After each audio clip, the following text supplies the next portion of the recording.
welcome to this very special edition of Y Factor. I'm Shreya Upadhyay.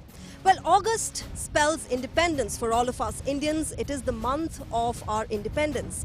And the next couple of episodes during this month on Y Factor will be dedicated to how India has transformed since 1947. And who better than youngsters to start this very first episode of August with? And today we will be talking to all of these youngsters about what freedom means for them, about what independence is for them. Let's get started. Well, today I am joined by a group of youngsters who will be talking to us about what freedom means for them. Let's get started with them. Hi, what's your name? Hi, I'm Tanya. So 15th August is coming up. Let me ask you the most important question. What does independence mean for you?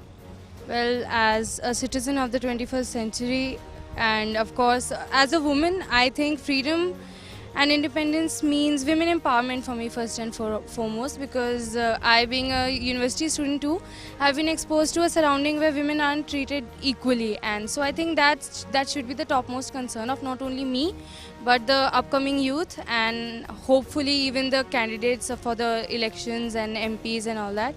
And beyond that, independence for me means the freedom of right of expression first and foremost, in that sense. All right to expression is what independence means for her. आपके लिए क्या मतलब है independence का? आज़ादी मतलब कि जैसे कि हमारे संविधान में भी कहा गया है कि हर किसी को आज़ाद होने का मतलब पूरा हक है, तो आज़ादी हर किसी के लिए होना चाहिए, ना कि मतलब कोई धर्म इसमें नहीं होना चाहिए, कोई कास्ट नहीं होना चाहिए, कोई रिलीजन नहीं होना चाहिए, ना कोई रेस होना चाहिए, हर किसी को मतलब आज़ादी का पूरा हक है. And for you, what is independence for you? See, our constitution has given us fundamental rights, and most of us realize that fundamental rights should be the most priority for us, the foremost priority. But I think that freedom also includes fundamental duties. And to practice fundamental duties, it is very important to be a responsible citizen. And we have been in shackles for centuries of caste, of religions, of brutality, of colonialism. And I think when we got freedom on the मतलब आज़ादी अगर आप पूछें तो बहुत लंबी जो एक यात्रा थी, अगर मैं इसे सही शब्दों में रखूं, लाखों हज़ारों हमारे जो सेनानी थे उन्होंने अपनी जान की बाजी लगाई, तो उसको हमें हल्के में नहीं लेना चाहिए. We should not take it lightly and therefore we should respect that. और रिस्पेक्ट तभी होगी जब हम अपनी पर्सनल लाइफ को एकदम हाईएस्ट अचीव गोल्स जो हम अपने लिए सेट करते हैं उनको अचीव कर सकें और इस कंट्री को फिर डिवोट कर सकें. Okay, so freedom के साथ responsibility एक आती है, and that's what independence means for him. आपके लिए independence का क्या मतलब है? आज़ादी मेरे लिए बहुत ही ज़्यादा इम्पोर्टेंस रखता है, क्योंकि अगर हम आज़ाद ना हो तो हम किसी भी कार्यों को खुद से कर नहीं पाएंगे और वो कार्य फिर अच्छे तरीके से हो नहीं पाते हैं. इसलिए अगर आदमी को, किसी भी आदमी को अगर उसे आज़ादी दे दी जाए और उसे ये पता हो कि हमें अच्छा करना है, तो शायद वो बहुत ही अच्छे तरीके से वो कर सकता है. ऐसे वो गुलामी की जंजीरों में जकड़ कर वो कुछ कर नहीं पाता है, उसे समझ में नहीं आएगा कि यार क्या करना है. ऐसे लगता है कि कोई उसे ऊपर से फोर्स कर रहा है, ये करो वो करो. तो हमारे लिए आज़ादी, अगर विकास चाहिए, डेवलपमेंट चाहिए, या फिर आदमी खुद की विकास चाहिए कि कुछ भी, तो उसके लिए आज़ादी बहुत ही इम्पोर्टेंस रखती है. And for you? मैम, मेरे लिए फ्रीडम जो हमें मिली है, जैसे कि मेरे फ्रेंड ने बताया कि बहुत ही अरसे के बाद हम लोग को मिली, बहुत ही स्ट्रगल के बाद हम लोग को मिली है, तो मेरे हिसाब से हमें उसको वैल्यू करना चाहिए. मेरे लिए फ्रीडम मिक्सचर है ड्यूटीज़ का और फंडामेंटल राइट्स का. लाइक आज मुझे कुछ भी बोलने का अधिकार है, मैं किसी भी मुद्दे पे अपनी ओपिनियन रख सकता हूँ, बिल्कुल बेबाक तरीके से रख सकता हूँ, किसी के भी सामने रख सकता हूँ. तो मेरे लिए आज़ादी यही है, मतलब अपने विचारों को सही ढंग से और सही तरीके से किसी के भी सामने बेबाक तरीके से रखना मेरे लिए आज़ादी. So the freedom of expression is what he's talking about, what independence means for him. Hi, what's your name? Tamanna. Tamanna, girls in your group talked about how the right of expression, the right to, say what they want, wear what they want is what is independence for them. What does independence mean for you? Ma'am, for me, independence means that I want to do whatever I feel like right to religion. I want to have whatever religion I want. I don't want to be objectified. All right, and आपके लिए? मेरे लिए आज़ादी यही है कि government के नज़र में सब इक्वल है, सबको इक्वल अपॉर्चुनिटी मिले. जैसा कि पहले होता था, बहुत लोगों को डिस्क्रिमिनेट किया जाता था ओरिजिनल सोसाइटी से, उन लोगों को मार्जिनलाइज कर दिया जाता था. पर मेरा यही मानना है कि सभी को इक्वल अपॉर्चुनिटी मिले, यही आज़ादी है. All right, India also had long years of freedom struggle, and we had icons like Mahatma Gandhi, Sardar Vallabhbhai Patel, social reformers like Raja Ram Mohan Roy, who are still idolized by youngsters. Let's try and understand from these youngsters who they idolize from the freedom struggle. आपके लिए freedom struggle से वो icons कौन से हैं जो आपको inspire करते हैं आज भी? मैं सुभाष चंद्र बोस को मैं बहुत एडमायर करता हूँ। क्यों? उनके जो अटैम्प्ट्स रहे हैं फ्रीडम के लिए, उन्होंने देश के अंदर तो ना सही लेकिन देश के बाहर से बहुत प्रयास किए हैं आज़ादी दिलाने के लिए। उनकी जो NIA थी वो बाहर से प्रयास करते रहे हैं। उन्होंने जर्मनी जाके हिटलर से बात की, उनसे सहायता प्राप्त की, फिर आके नॉर्थ ईस्ट की साइड से इंडिया पर अटैक करते हैं, कोशिश करते हैं। उन्हीं के कहने पर इंडियन जो नेवी थी, इंडियन आर्मी उस समय की थी, वो बाइकआउट करती है कि अब हम अंग्रेज़ों का कहना नहीं मानेंगे। तो उनका एक बहुत बड़ा योगदान रहा है इस तरह से। और जब किसी भी राष्ट्र की आर्मी मना कर जाती है तो वो टूट जाता है, और मुझे लगता है ये बहुत बड़ा बेनिफिट रहा है, और ये उनकी ही देन है। और आपके लिए who has been your icon? I admire Bhagat Singh and Mahatma Gandhi, although both characters are contrasting to each other, but the one way that's non-violence, and the violence by Bhagat Singh was also necessary at that time. He also played a well role in the struggle, and without Mahatma Gandhi's non-violence, we wouldn't have that freedom. All right, and for you, India's freedom struggle saw a lot of women also coming up and fighting for her struggle, whether it was Jhansi Ki Rani or Bhikaji Cama or Annie Besant. All these women, or Sarojini Naidu, in fact, these have been, women have been icons of our freedom struggle. For you, as a young woman of today's India, who has been your inspiration from the freedom struggle? Firstly, I would like to choose two because they both go in an indirect sense together. Firstly, of course, is Mahatma Gandhi, because it was through his efforts that it was revolutionized, in the sense that women for the first time came out of their houses, of their domestic chores, they left them to participate in the freedom struggle. And then coincidingly, I idolize Sarojini Naidu because except for being highly educated in that time, and being able to express herself so clearly, because she was a very skilled poet also, as we know. She also participated in the Salt March, and she was arrested along with these men and these freedom fighters. And also then she became the first woman president of Indian National Congress in 1925, and then also the governor of present day UP, the United Provinces. So this is quite a high benchmark she has set for us, especially in a time where women weren't even allowed to move out of their houses. So in that sense, I think Sarojini Naidu is really one of those unsung, or rather underrated, heroines of the Indian struggle. Okay, और आपके लिए?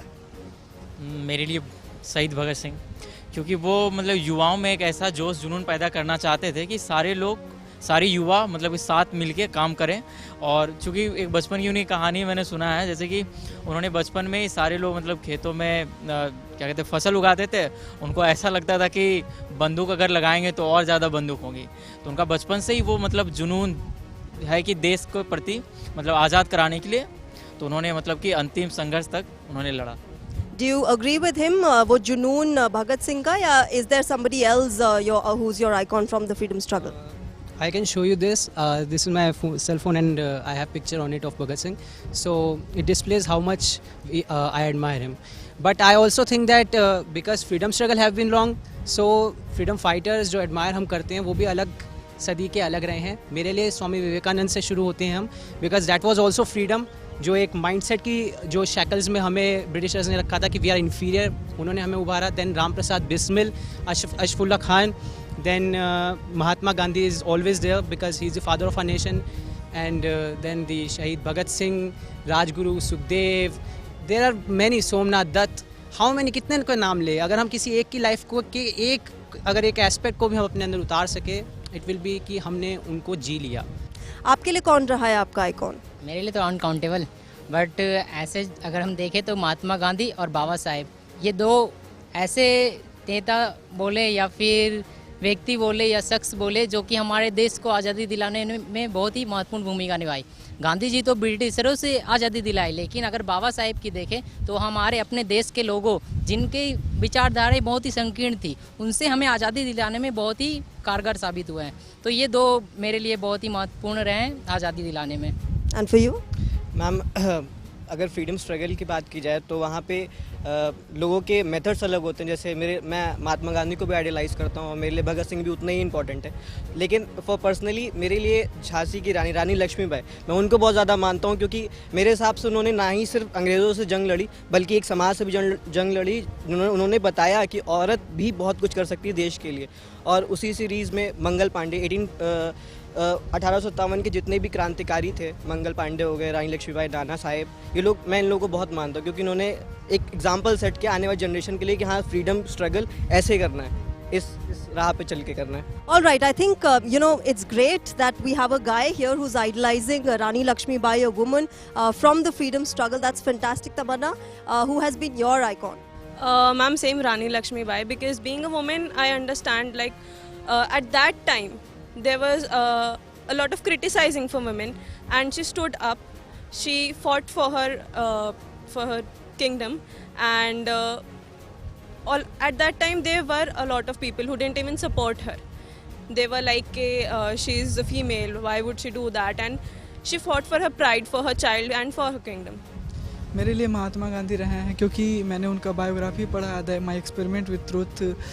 मतलब मैंने पढ़ के जाना कि सभी को आज़ादी तो पाने के बहुत तरीके होते हैं, लेकिन महात्मा गांधी ने एक नया तरीका दिया समाज को, बिना लड़ाई झगड़े के ने उन्हें जो देश को मुकाम हासिल दिया है, शायद वही मेरे लिए बेस्ट आइकन रहे हैं। बिल्कुल, absolutely fantastic. And of course, the situation, the struggles that were there that time were different from what we are facing today. But aaj ke whoever icons we have for the youngsters, what is the difference that you see? Of course, you can't compare as such because the situations were different. But what is that one thing that you think is probably our youngsters should have that was present in our icons of freedom struggle?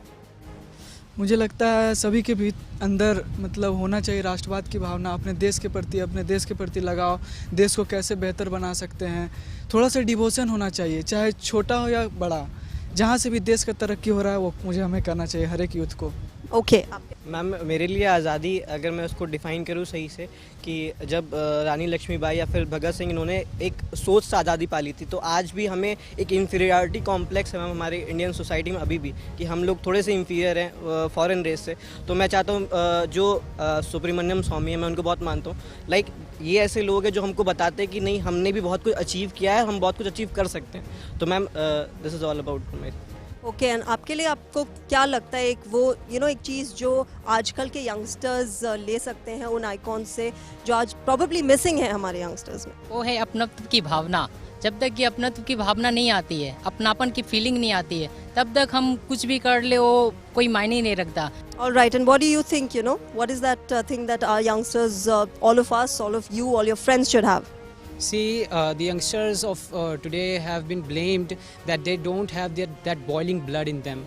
But let me tell you, youngsters तब के भी वही थे, आज के भी वही हैं, खून तब का भी वही था, आज भी वही है, हम उन्हीं के ही वंशज हैं। बट द प्रॉब्लम इज़ कि सही पाथ नहीं है। तब हमारे पास एक सिंगल एनिमी था, ब्रिटिशर्स, एंड हमें उठना था, जमा करना था, लोगों को इकट्ठा करके उनके साथ लड़ाई करनी थी। आज हमारे पास वो एक सिंगल एनिमी नहीं है, हमारे पास बहुत सारे एनिमीज़ हैं। हमारे पास पुअर्टी है, हमारे पास डिस्क्रिमिनेशन है, इतना कुछ है देखने को अगर हम सोसाइटी में चाहें। सो आई थिंक कि आज का यूथ को एंटरप्रेन्योरशिप डेवलप करनी चाहिए अपने अंदर। आज के यूथ को पर्सनल गोल्स को नेशनल गोल्स के साथ अटैच करना चाहिए, ताकि वो अपना जब पर्सनली कुछ अचीव कर सकेगा, उसके बाद वो नेशन को डिवोट तभी कर सकेगा, because patience is the keyword. आपके लिए क्या वो एक चीज़ है जो हमारे यंगस्टर्स में होनी चाहिए, जो हमारे फ्रीडम स्ट्रगल के फाइटर्स में थी? मुझे ऐसा लगता है कि मतलब ज़्यादा, जैसे कि काफ़ी सारे आतंकवाद घटना भी हुए हैं हमारे देश में, तो अगर इस सब चीज़ में पैसे से नहीं रखना चाहिए, बल्कि जो मतलब कि सडनली जो क्या कहते हैं, जो मतलब निर्णय लिए जाते हैं जो भी जिसके द्वारा, तो वो जैसे कि सर्जिकल स्ट्राइक एग्जांपल के तौर पे, तो उन्हें सडनली करना चाहिए, मतलब कि तुरंत एक्शन लें। उससे क्या होता है कि बाकी जो मतलब कि जो भी आतंकवाद होंगे उनसे हमसे मतलब कि वे समझेंगे कि हम उन पर आक्रामक रूप ले रहे हैं और वो हमसे फिर से अटैक करने की नहीं सोचेंगे। In fact, even at this stage, we can contribute in our small ways towards building the nation and making it stronger. For you, what is that one thing? To make the nation stronger. To get inspired, what is that one thing that should be there in all of us, in youngsters who can get inspired from our freedom fighters? I think it's beyond even nationalism. It's a sense of unity, because nationalism in that sense also many people misinterpret in this day, and they take it as being against another nation whom they don't have cooperation with or have disagreements with. So what I think our nationalists had during the freedom struggle was a sense of unity above everything else. They did not see that we are just Indians. They beyond saw that we are humans, and as humans we shouldn't be treated in the way that colonials perhaps treated us. So they did not really discriminate in the fact that first let us decide how to like subjugate perhaps Nepal or other neighboring countries which existed back then, and they instead focused on collecting their masses and trying to find a common ground which like attracted the interest of all the people across ages, across castes and hierarchies, social classes, everything. So in that sense I think there should be a sense of unity, and that can be called real nationalism. जो हमारे स्वतंत्रता सेनानी रहे हैं उनसे अगर मैं ये कहूँ कि उनसे क्या सीखना चाहिए, तो सबसे पहला कि डोंट गिव अप, क्योंकि उन्होंने बहुत सारे प्रयास किए हैं। ये 1857 से 1947 तक का जो 90 साल का पीरियड रहा है, वो एक दो साल में ऐसा नहीं हो पाया, वो 90 साल का पीरियड लगा है। अगर वो एक दो अटैम्प्ट करते और रुक जाते तो ये नहीं हो पाता। तो कंटिन्यू लगे रहना है हमारे एफर्ट्स में, और वो कई तरह से हो सकते हैं। For me that's the first determination. लोग कहते हैं कि भगत सिंह पैदा हो तो दूसरे घर में पैदा हो। We want to equality in us, and the nationalism concept in the era of globalization like a mockery. Why we can't be one as a world as a whole? Why aren't we humans? Why are we Indians? We could unite with using having the qualities of our going away from the freedom fighters. So as a world as a whole, we could take various examples, could take as ideals. All right, from 1947 till 2019 today, there have been several achievements that India has seen. It has seen itself transforming, whether it is, in the space of education or space technology. We just had Chandrayaan-2 being launched successfully, or whether it is, women empowerment. There are several fields in which we have made transformation. For all of you youngsters, 1947 se leke abhi tak, how do you see India's journey from independence till today?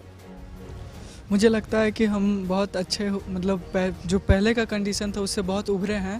जैसे कि पहले बहुत दिक्कत होता था, हम लोग self independent नहीं थे, बहुत देश से लेना पड़ता था खाने के लिए भी। लेकिन जैसे देखा जा रहा है धीरे धीरे हमारी सरकार बहुत अच्छी करती आई है, और अभी हम एक अच्छे ताकतवर देश के रूप में दुनिया के की इंटरनेशनल सिनेरियो में आए हैं। All right, for you? Ma'am, for me, from that time, our country has developed a lot. Our government has done a lot of work for us. We have got such latest technology, and everything is available to us. उस time पे people had to struggle a lot for everything. मतलब कुछ खाने के लिए लेना होता था, पानी का था, तो फिर उनको काफ़ी उस टाइम पे प्रॉब्लम्स थी, बट इस टाइम पे everything is available to us. So there is a huge development from that time to this time.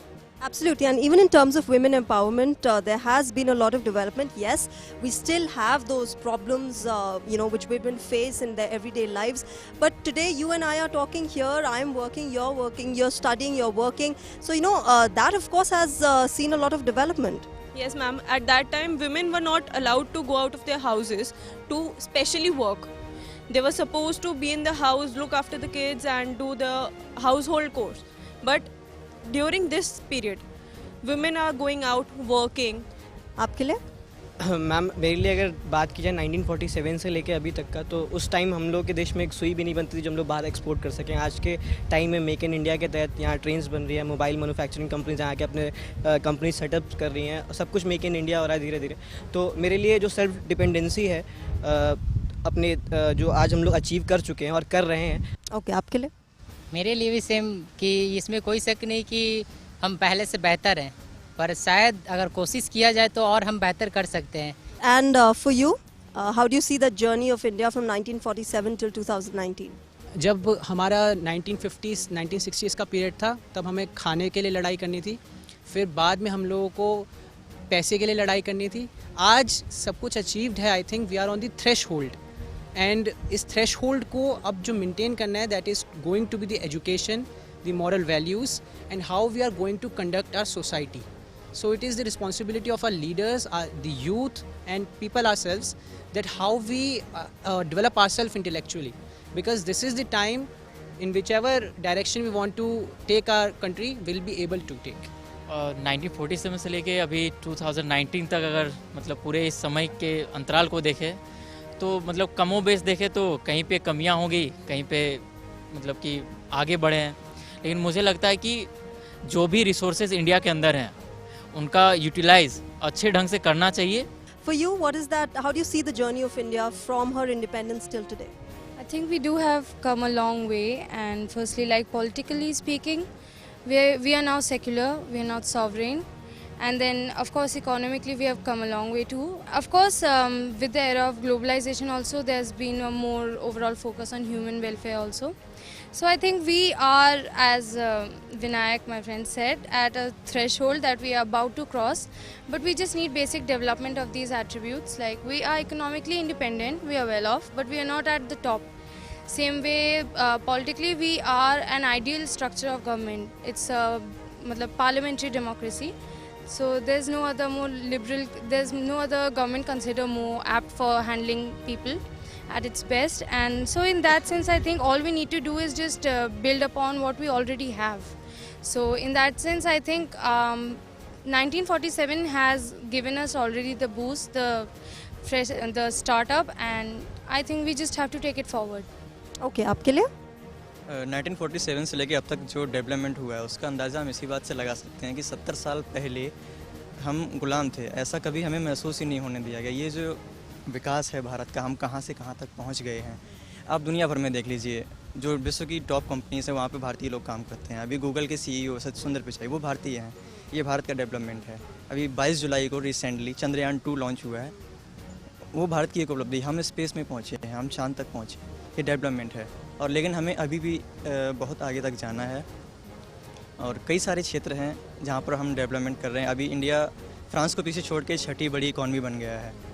ये हमारे लिए बहुत ही अच्छी बात है, हमारे लिए गर्व की बात है. और डेवलपमेंट ओवरऑल अच्छा ही है और हमें आगे भी जाना है. अभी ठीक है, आपके लिए? Miles we have come, but miles to go. We have achieved food security and we have reached space, be it Mangalyaan or Chandrayaan, first and second.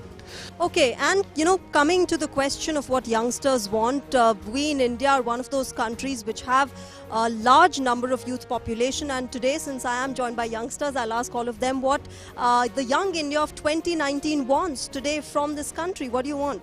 हर एक सिटीज़न अपना कुछ समय अपने कंट्री को डिवोट करे ताकि हम कहीं ना कहीं छोटे या रूप में अच्छे से अच्छे आगे बढ़ें. मैम फॉर मी, मेरी काबिलियत के हिसाब से मैं जो डिज़र्व करता हूँ मुझे उस स्तर की अपॉर्चुनिटीज़ मिले बिना किसी डिस्क्रिमिनेशन के. मेरे लिए कि व्यक्तिगत सोच से हटकर एक देश के हित में सोचकर कोई भी कार्य किया जाएगा तो अच्छा होगा, ना कि पॉलिटिकल अप्रोच होना चाहिए. सोशली, पॉलिटिकली और इकोनॉमिकली. सोशली आई वांट कि जो हमारी सभ्यता रही है, जो भारत जो है वो योग गुरु रहा है. भारत इतनी महान सभ्यता थी एक टाइम पर जहाँ जो पूरे विश्व को ज्ञान देती थी. तो आई वांट कि वो जो एक फीलिंग है, एक फीलिंग ऑफ की पेट्रियटिज्म भी और एक फीलिंग कि हम लोग कम नहीं हैं, वो यूथ में इंकलकेट हो ताकि वो अपने आप को डिप्रेस ना करे, अपने आप को कम ना समझे. Number 1. Number 2, politically I want law and order. जब लॉ एंड ऑर्डर जिस कंट्री का अच्छा होगा वहाँ पर अपने आप डेवलपमेंट बहुत अच्छी हो जाएगी. तीसरा, इकोनॉमिकली आई वांट कि एक फ्री एनवायरनमेंट होना चाहिए. ईज़ ऑफ डूइंग बिजनेस पे our prime minister Narendra Modi has been working and I think कि इसी को और ज़्यादा फर्दर लेकर के जाना चाहिए. बिजनेसेस का एक ऐसा एनवायरनमेंट क्रिएट करना चाहिए कि एंटरप्रेन्योरशिप को बढ़ावा मिले, जिससे जॉब क्रिएशन हो और अपने आप डेवलपमेंट आगे होती जाएगी. All right, law and order and entrepreneurship is something that he wants focus on, and of course we know that the Prime Minister has been focusing on it. आपके लिए क्या है, यूथ क्या चाहता है आज? यूथ यही चाहता है कि सबको शिक्षा मिले, सबसे पहला बात है. और जो बेसिक होता है, जैसे कि पॉवर्टी काफ़ी है तो पॉवर्टी दूर हो जाए. और जैसे कि आवास योजना काफ़ी चलाया जा रहा है और फिर जो वृद्धा पेंशन वगैरह चलाया जा रहा है, ये सब काफ़ी अच्छे स्टेप है. तो इस टाइप से जितनी भी योजना हो सके जैसे कि आयुष्मान भारत, हमारे मतलब कि मैं झारखंड से बिलोंग करता हूँ तो वहाँ पे आयुष्मान भारत योजना चालू किया गया, तो वो काफ़ी अच्छी स्कीम है। तो इस तरह से मतलब कि जितने भी मतलब कि देश को नज़र रखते हुए, समाज को नज़र रखते हुए, उनके हित में जो भी हो सके काम मतलब कि सरकार को करनी चाहिए। All right. And for you? I think what our youth needs above everything else is representation, because our concerns are different from adults and for that matter children, and as students perhaps it's even more important. And talking of representation, we've got a lot of young MPs this time around in the parliament. Some hope there, of course, of issues of the youngsters being put out there. Yes, of course there's a hope, because if youngsters are going, they'll go with another mindset than say perhaps someone who is a decade older than them.